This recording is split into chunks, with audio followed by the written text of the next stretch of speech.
इस वीडियो में समझते हैं कि कोरोना वायरस किस तरह से हमारे शरीर में अटैक करता है और उससे हमारी मृत्यु कैसे हो जाती है, और वैक्सीन किस तरह से उस कोरोना वायरस को हरा देता है, या कोई व्यक्ति स्वतः कैसे ठीक हो जाता है वैक्सीन से, और वैक्सीन कौन सी सबसे ज़्यादा कारगर होगी, हमें कौन सी वैक्सीन को लगाना चाहिए, इस सब के बारे में हम समझा देते हैं। जैसा आप सब जानते हैं कि कोरोना जो है कहीं ना कहीं संपर्क में आने से ही फैलता है किसी इन्फेक्टेड व्यक्ति से, जिसमें सबसे ज़्यादा महत्वपूर्ण होता है इसका जो ड्रॉपलेट्स होता है, ये सब आपको पता है। इसीलिए थोड़ा सा 1 मीटर दूरी जो कहा जाता है कि कम से कम गैप बना के रखना चाहिए।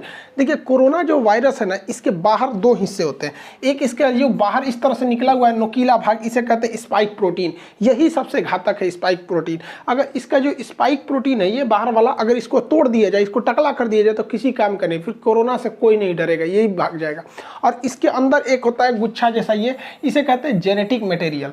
ये करता है, ये हमारी बॉडी में घुसने में मदद कर देता है, और ये जेनेटिक मटेरियल जो है ना, अपने जैसे नए संतान को उत्पन्न कर देता है। इसलिए अगर एक भी कोरोना वायरस आया तो इसके अंदर का ये जो जेनेटिक मटेरियल है, ये उसको 1 से कब 1 लाख बना देगा, कब 1 करोड़ बना देगा, कुछ नहीं पता। तो ये जनरेशन बढ़ाने के लिए होता है, ये स्पाइक प्रोटीन शरीर में एंट्री करने के लिए होता है। ये कोरोना वायरस जो होता है, इसका ये स्पाइक प्रोटीन जो होता है, ये केवल फेफड़े में ही टच कर सकता है, बाकी शरीर में कहीं से भी ये एंट्री शरीर के अंदर सेल में नहीं कर सकता है।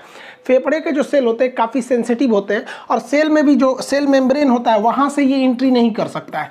सेल मेम्ब्रेन कुछ खास चीज़ को ही अपने अंदर जाने देते हैं, जैसे प्रोटीन, विटामिन, इन सब को जाने देते हैं। बाकी जो नया कुछ चीज़ आएगा ना, जो बॉडी में बाहर से लिया जाता है, तो उसको जाने के लिए ये रिसेप्टर लगे होते हैं। कोरोना वायरस का ये स्पाइक प्रोटीन इसी रिसेप्टर पर चिपक जाता है, और इसी के माध्यम से अंदर चला जाता है, और अंदर जाके अपना जेनेटिक इन्फॉर्मेशन दे देता है। और ये फेफड़े में ही जाता है, क्योंकि फेफड़े के जो लंग्स के जो टिश्यूज होते हैं, जो उसके सेल होते हैं, वो काफ़ी सेंसिटिव होते हैं। अब देखिए, ये जो कोरोना वायरस है, ये फेफड़ा है, फेफड़ा का ये रिसेप्टर है, ये ससुरा पकड़ लेता है कोरोना को, और कोरोना जाके इसी में चिपक जाता है, और यही इसको खींच के अंदर लेके चला जाता है। यही सबसे घातक हो जाता है। जैसे ये रिसेप्टर में चिपकता है, रिसेप्टर इसको खींच के अंदर ले जाता है, ये यहाँ से चिपका के अंदर लेके चला जाएगा। अंदर जाने के बाद इसका जेनेटिक मटेरियल जो है, आरएनए जो है, ये हमारे शरीर के अंदर जाके डीएनए से मैच करने लगता है, हम लोग के फेफड़ा के अंदर चला जाता है। और फेफड़ा के अंदर जाने के बाद, जैसे ये इसके रिसेप्टर पे टच हुआ इसका स्पाइक प्रोटीन, और ये इसको लेके अंदर गया, और अंदर जाने के बाद ये क्या करता है, हमारा न्यूक्लियस जो है, हमारे शरीर का जो न्यूक्लियस है, ये बहुत सीधा साधा है। इसको पता है कि स्पाइक प्रोटीन से जो भी ये रिसेप्टर से अंदर आ रहा है, वो ठीक ठाक आदमी है। तो इस ससुरा जो कोरोना है, इस सीधे जाके पूछता है न्यूक्लियस से कि फोटोकॉपी मशीन कहाँ है, कहाँ है वो फोटोकॉपी मशीन जिससे नए नए चीज़ों के बनते हैं। तो हमारे शरीर में फोटोकॉपी मशीन का काम करता है राइबोसोम। ये राइबोसोम धड़ाधड़ फोटोकॉपी करता है, किस चीज़ का, तो प्रोटीन का। तो हमारे शरीर में धड़ाधड़ प्रोटीन निर्माण करने का काम करता है यही राइबोसोम। अब देखिए, फोटोकॉपी मशीन की एक खराबी है, इस पर कौन सा पेपर रखे हैं, ये उसी का कॉपी करेगा, इसको नहीं पता कि कॉपी क्या हो रहा है। अब ये जो कोरोना वायरस है, इस रिसेप्टर के माध्यम से न्यूक्लियस में आ गया है, न्यूक्लियस इसको बता दिया कि राइबोसोम के पास चले जाओ, वही फोटोकॉपी करता है। अब ये छोटा जो कोरोना वायरस है, ये क्या करेगा, इस फोटोकॉपी के पास जाएगा, और यहाँ जो प्रोटीन वाला पेपर रखा है उसको हटा के अपना जेनेटिक मटेरियल रख देगा जो इसके अंदर है, मतलब अपने खानदान का फोटोकॉपी कराने लगेगा। अब एक कोरोना वायरस अंदर गया था, लेकिन राइबोसोम की मदद से वो अपने हजारों कॉपी अंदर बनाने लगा, और फेफड़ा के अंदर धड़ाधड़ धड़ाधड़ धड़ाधड़ कोरोना वायरस बनने लगे सब। अब हमारा ही बॉडी उसको कोरोना वायरस बना रहा है। सोचिए, हमारा खुद का फेफड़ा, हमारा खुद का राइबोसोम जो कल तक प्रोटीन का फोटोकॉपी करता था, उसके स्कैनर से प्रोटीन हटा के आरएनए, ये कोरोना वाला ने अपना आरएनए रख दिया, उसी का फोटोकॉपी कर रहा है। तो इसको रेप्लिकेशन कहा जाता है। बहुत तेजी से बढ़ते हैं सब यहाँ पर। अब पूरे फेफड़े में ना ये कोरोना वायरस घूमने लगते हैं। तो हमारे शरीर का जो इम्यून सिस्टम है, कहते हैं ये कौन चीज़ है रे, ये कौन चीज़ आ गया यहाँ पर। पूरा इम्यून सिस्टम कंफ्यूजन में हो जाता है, उसको पता नहीं चलता है कि है कौन, लेकिन ये समझ जाता है कि ठीक आदमी नहीं है, इसको मारना चाहिए। तो हमारे शरीर का जो इम्यून सिस्टम है, ये इसको लगता है मारने, धड़ धड़ धड़ धड़ धड़ मार काट करता है। तो हमारे शरीर को पता ही नहीं चल रहा, हम लोग ऐसे घूम रहे हैं आराम से, हम लोग के फेफड़ा में मार धाड़ चल रहा है, हमारा एंटीबॉडी जो है, ये हमारा इम्यून सिस्टम धड़ धड़ मार रहा है इसको। तो हम लोग को बुखार आना चालू हो जाता है, क्योंकि हमारे शरीर का ये डिफेंस मैकेनिज्म है कि जब भी अंदर मार धाड़ चलती है तो बुखार हो जाता है, ताकि वो टेम्परेचर से कोई कोई नए नए छोटे मोटे वायरस वगैरह ऐसे मर जाए, लेकिन ये ससुरा मरता नहीं है यहाँ पे, अरे मारे जा रहा है, मर ही नहीं रहा है यहाँ पे। तो न्यूक्लियस कहता है कि रे आप बकलोलवा, वो मारने से नहीं मरेगा, यहाँ फोटोकॉपी होके उधड़ाधड़ निकल रहा है, इसकी कमी ही नहीं कर सकते तुम मार के। तो ये कहता है कि भैया तो हम कौन सी करें। तो न्यूक्लियस इसको बताता है हमारे इम्यून सिस्टम को कि एक काम करो, तुम एंटीबॉडी बनाओ, क्योंकि इसको घुसने से रोको, क्योंकि अगर ये घुस जाएगा ना, एगो तो घुस के अपना फोटोकॉपी बना ही रहा है, इसको घुसने से रोको। तो ये कहता है कि क्या करे, ही रिसेप्टरवा नोच देगा। तो ये कहता है ना रे भैया ओकरा मत नोच, एके नोच देगा ना तो कब वो दवाई खाएगा तो दवाइयों अंदर नहीं जाएगा। एक काम करना, इसी को बर्बाद कर दो, इसका जो खोपड़िया है, इसको खोपड़िया को कैसे भी बर्बाद करो। तो खोपड़िया का जो चिपकने वाला ना, उसका थुथुरा कूच दिया जाता है। तो थुथुरवा कूचने के लिए एक एंटीबॉडी होता है। तो हमारे शरीर का डिफेंस मैकेनिज्म एक एंटीबॉडी बनाता है। ये एंटीबॉडी जाके इसके मुँह से सट जाता है, मुंह से चिपक जाएगा। देखिए यहाँ जाके चिपक गया, ये ऐसे चिपक गया, ऐसे चिपक गया। तो ये चिपक जाते हैं सब, तो वो जैसे चिपक जाएगा तो वो इससे नहीं सट पाएगा। अब इसके स्पाइक प्रोटीन जो हमारे फेफड़े के रिसेप्टर से सट रहा था, अगर एंटीबॉडी शरीर में बनने लगेगा तो जाके चिपक जाएगा इसकी स्पाइक प्रोटीन से, और वो चिपक नहीं पाएगा। बस इसी तरह कोरोना सही हो जाता है। जिसके शरीर में एंटीबॉडी बनने लगा, वो एंटीबॉडी जाके किससे चिपकेगा, कोरोना वायरस के यहाँ पर जो स्पाइक प्रोटीन है उससे, और इस सिस्टम को लॉक कर देगा। अब ये लॉक कर देगा तो ये वाला इसमें जा नहीं पाएगा। लेकिन इस ससुरा कोरोना के बाहर बहुत ज़्यादा स्पाइक प्रोटीन है, तो बहुत ज़्यादा मात्रा में एंटीबॉडी होना चाहिए, तभी ना ये सबको लॉक करेगा। अभी देखिए ना, 1 2 3 4 5 पाँचें को लॉक कर पाया, इस ससुरा कहीं ना कहीं से सट के घुस जाएगा। इसलिए हमारे शरीर में एंटीबॉडी ज़्यादा बनना चाहिए। देखिए यहाँ पे खूब ज़्यादा मात्रा में एंटीबॉडी बना है, ये सब देखिए एंटीबॉडी। तो जिसके शरीर में ज़्यादा एंटीबॉडी बना, वो कोरोना जैसे आया एंटीबॉडी बन गया, धड़ाधड़ कोरोना का मुंह बंद कर दिया, अरे चुप ससुराना, तो तू सट के अंदर घुस जाएगा। और जिसमें ये एंटीबॉडी नहीं बन पाया वही लोग मर जाते हैं। तो कहा जाता है जिसका इम्यून अच्छा होगा, अच्छा होने का मतलब वो एंटीबॉडी ज़्यादा बना देगा, कोरोना का मुंह चिपका देगा, थाप दिया, चल चुपचाप रहो यहाँ पे, अब वो बच जाएगा यहाँ पे। अब आपको एक बात समझ में आ रही होगी हल्का हल्का कि वैक्सीन क्या करेगा। वैक्सीन कुछ नहीं करेगा, बल्कि वैक्सीन इसी एंटीबॉडी को बनाएगा ताकि यह एंटीबॉडी कोरोना के स्पाइक प्रोटीन पर जाके सट जाए और उसका मुंह बंद कर दे। अगर मुंह बंद हो गया तो कोरोना हमारे शरीर के रिसेप्टर से टच होकर अंदर नहीं जा पाएगा, वो ऐसे ही ऊपर घूमते घूमते अपने से मर जाएगा। तो वैक्सीन का यही मेन काम हो गया कि वैक्सीन जैसे हमारे शरीर में लग जाता है तो इतना ज़्यादा हमारे शरीर में एंटीबॉडी बन जाता है कि ये एंटीबॉडी कोरोना को चारों ओर से घेर लेता है, कहता है कि आओ आओ सट जाओ हमारे में। तो चारों ओर से ये एंटीबॉडी सट जाता है। जब एंटीबॉडी सट जाएगा तो कोरोना के जितने स्पाइक प्रोटीन है उसका मुंह बंद हो जाएगा, हमारे शरीर में एंट्री नहीं मार पाएगा, दूसरा कोई काम नहीं है। जैसे देखिए ये एक ह्यूमन सेल है, अब इसमें क्या है, कोरोना वायरस का स्पाइक प्रोटीन फंस गया है, लेकिन जब उसमें न्यूट्रलाइज किया गया एंटीबॉडी देकर तो ये एंटीबॉडी जाके इससे सट गया है, ये एंटीबॉडी सट गया।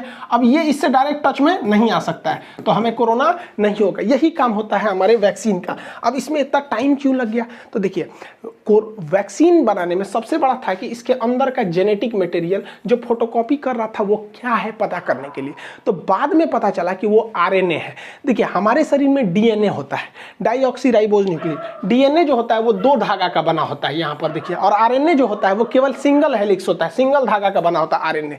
तो जितने वायरस होते हैं वो आरएनए होते हैं, ज्यादातर वायरस आरएनए। अब आरएनए को बनने में ज्यादा टाइम नहीं लगता है, खटाखट आरएनए बनता है, जबकि डीएनए बनने में टाइम लगता है। तो वायरस जो है बड़ा जल्दी जल्दी बनने लगते हैं सब यहाँ पे। तो वैज्ञानिकों ने इसी आरएनए को पकड़ के निकाला, इसलिए जितना वैक्सीन है सब वैक्सीन को आरएनए वैक्सीन, एमआरएनए वैक्सीन कहा जाता है। तो इस कोरोना का जो आरएनए है उसे वैज्ञानिकों ने निकाल लिया। अब देखिए हम लोग में तो डीएनए पाया जाता है, तो डीएनए नहीं है, देखिए डीएनए आरएनए में अंतर नहीं। एक उखाड़ दीजिए इसका तो क्या बन जाता है, आरएनए बन जाता है। तो डीएनए से आरएनए बनाया जा सकता है, उखाड़ के नोच दीजिए बस क्या बन जाएगा, आरएनए बन जाएगा। तो वैज्ञानिकों को कोरोना वायरस का आरएनए मिल गया। तो कोरोना कैसा वायरस है, एक आरएनए वायरस है, बस हमको ये मिल गया। अब वैज्ञानिकों ने क्या किया, इस आरएनए वायरस को केमिकल से कमजोर करके इसका नकल कर लिया, और इसे नकल करके जैसा इसके अंदर आरएनए था वैसे ही आरएनए को इंजेक्शन से हमारे बॉडी के अंदर भर दिया। और जैसे बॉडी के अंदर भरा तो बॉडी के अंदर क्या पहुंच गए सब, ये कोरोना वायरस। बट ये ओरिजिनल तो है नहीं, ये तो लैब में इन्होंने आरएनए से बनाया है, ओरिजिनल नहीं है। अब बताइए, ये ओरिजिनल नहीं है लेकिन दिखने में तो उसी के जैसा है, और जब दिखने में वैसा ही है तो शरीर के अंदर जाएगा तो शरीर के अंदर से एंटीबॉडी बनने लगेंगी ज़्यादा ज़्यादा, और इन दवाओं में एंटीबॉडी को बढ़ाने के लिए केमिकल मिला दिया जाता है, तो ज़्यादा से ज़्यादा एंटीबॉडी बनने लगेगी। तो जब कभी हमें वैक्सीन लगा दिया जाता है तो यह वैक्सीन एंटीबॉडी का निर्माण बहुत जोर से करने लगती है और हमारे शरीर में खूब ज़्यादा एंटीबॉडी हो जाता है, जो कि नकली कोरोना वायरस को देखकर बना होता है। और इसी बीच में ना पूरे उस कोरोना वायरस को घेर लेते हैं, हमारे शरीर में पूरा का पूरा एंटीबॉडी हो गया।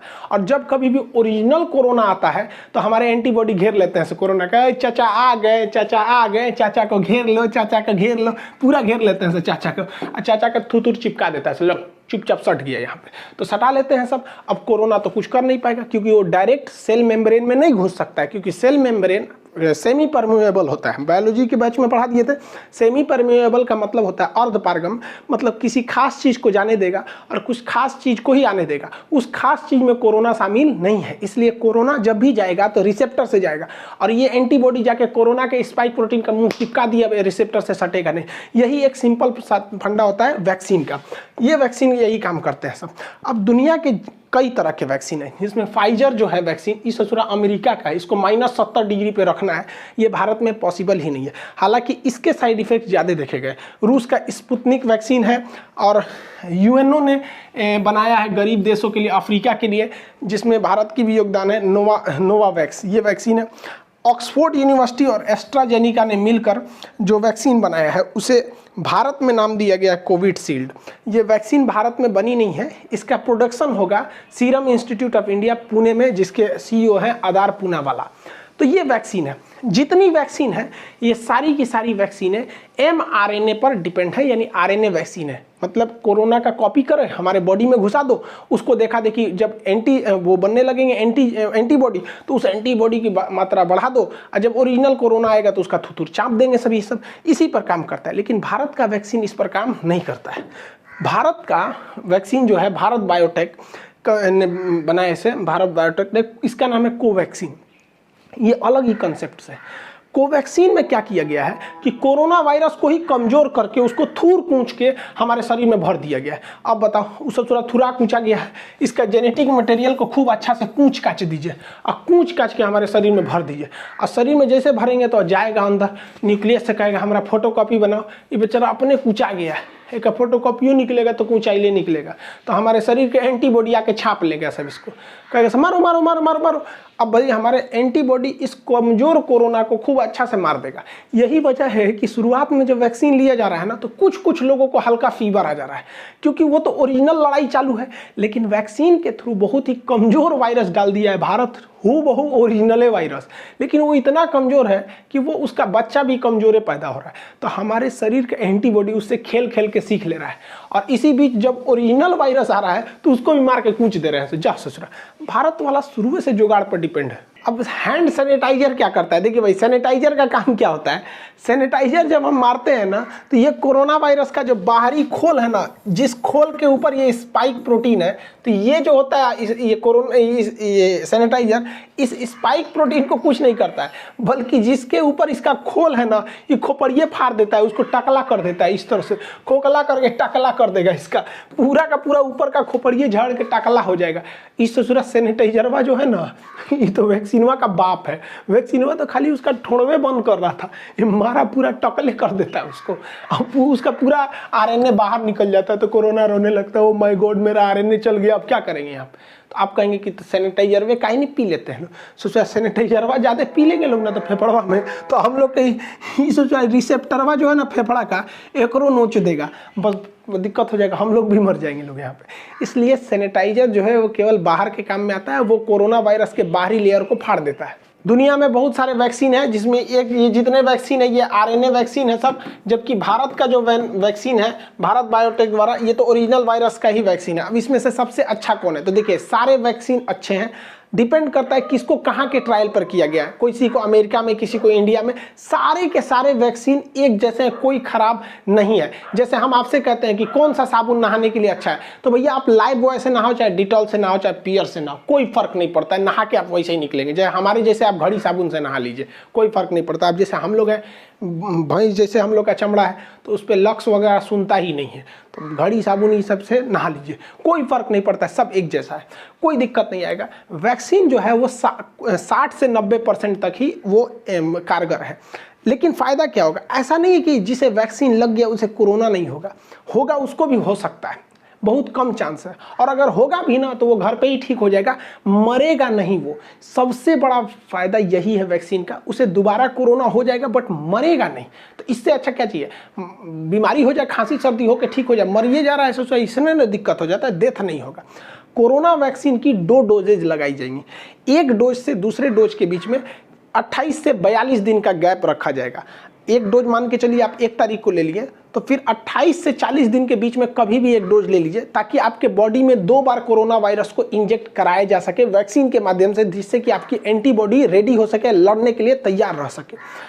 अब देखिए, एक रिसर्च करना ये है कि ऐसा माना जा रहा है कि अगर किसी व्यक्ति को पहला डोज अगर फाइजर का लगा दिया जाए और दूसरा डोज कोविशील्ड का लगा दिया जाए तो ये ज़्यादा असरदार होगा। लेकिन अभी क्या हो रहा है कि पहला डोज जिस वैक्सीन का है, दूसरा डोज भी उसी का है। लेकिन ऐसा वैज्ञानिकों का कहना है कि अलग अलग डोज दिया जाए। अब चूंकि भारत में 2 ही वैक्सीन है, एक कोविशील्ड है, एक कोवैक्सीन है, तो भारत सरकार को भी इस पर रिसर्च करना चाहिए कि पहला डोज देना चाहिए कोविशील्ड का, दूसरा कोवैक्सीन का ही दे दीजिए, ताकि ज़्यादा सूटेबल रहे, दोनों तरह से हम लोग उसमें वायरस से लड़ सके। यहाँ पर एक्सचेंज कर देना चाहिए। अब इसके साइड इफेक्ट को लेकर कुछ डर रहे हैं, देखिए इसका कोई साइड इफेक्ट नहीं है। 99% लोगों को कोई साइड इफेक्ट नहीं है। कुछ लोगों को हो रहा है हल्का बुखार, तो आपको बता ही दिए, क्योंकि जैसे वैक्सीन जाएगा मारधाड़ चालू होगा, हल्का बुखार होगा, पैरासीटामोल खा लीजिए, नॉर्मल 1 रुपये का कम्बीफलान या फिर कैल्पोल वगैरह कुछ भी खा लीजिए, नॉर्मल सही हो जाएंगे। यहाँ पर इससे ज़्यादा कुछ नहीं होगा। थोड़ा बहुत आपको, कुछ लोग को सर दर्द की शिकायत मिली गई है, करोड़ों में 1-2 ठोको।